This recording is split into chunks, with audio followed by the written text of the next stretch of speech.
ఇంకా అందులో అమ్మా నాన్న బాగా ఫోర్స్ చేస్తున్నారు, ఇంకెలా కాదని చెప్పేసి ఒక మ్యాట్రిమోనీ వెబ్సైట్లో చూసుకుని ఒక అమ్మాయిని చూసాడు. మంచి అమ్మాయి, IBMలో ఎక్కడ పనిచేస్తుండే ఆమె. సో బ్యాక్గ్రౌండ్ చెక్స్ ఏదో వీళ్ళ తగ్గట్టుగానే చేసుకున్నారు. అంత అమ్మాయి మంచిది, సాంప్రదాయంగా ఉంటుంది, పని చేసుకుంటుంది, డేటా ఇంజనీర్ అయ్యింది. పెళ్ళి పెట్టుకున్నారు, ఆ పెళ్ళి కుదిరించుకున్నారు. దానికన్నా ముందు ఎంగేజ్మెంట్ ఉంటుంది కదా, ఎంగేజ్మెంట్ కూడా చేసుకున్నారు. ఎంగేజ్మెంట్ కూడా అయిపోయింది కదా, చక్కగా వెళ్ళాడు. మొత్తం ఎంగేజ్మెంట్ అయితే ఉంది, ఫ్రెండ్స్ అందరూ బ్యాచిలర్ పార్టీ అడుగుతారు కదా. సో ఒక రిసార్ట్ బుక్ చేసి మనోడు అందరికి పార్టీ ఇచ్చాడు అనమాట. పార్టీ ఇచ్చినప్పుడు ఆ రిసార్ట్ మరి అబ్బాయిలు చిల్లు ఉంటారు కదా, వాళ్ళ ఫ్రెండ్స్ ఏమో అమ్మాయిని తెచ్చుకుందాం.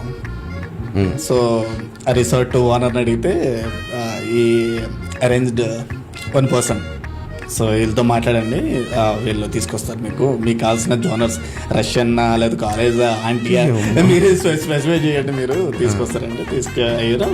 They preferred teenage or young girl. వచ్చిన తర్వాత చూస్తే వీడికి ఎవరితో అయితే ఎంగేజ్మెంట్ అయిందో ఆ అమ్మాయి వచ్చింది.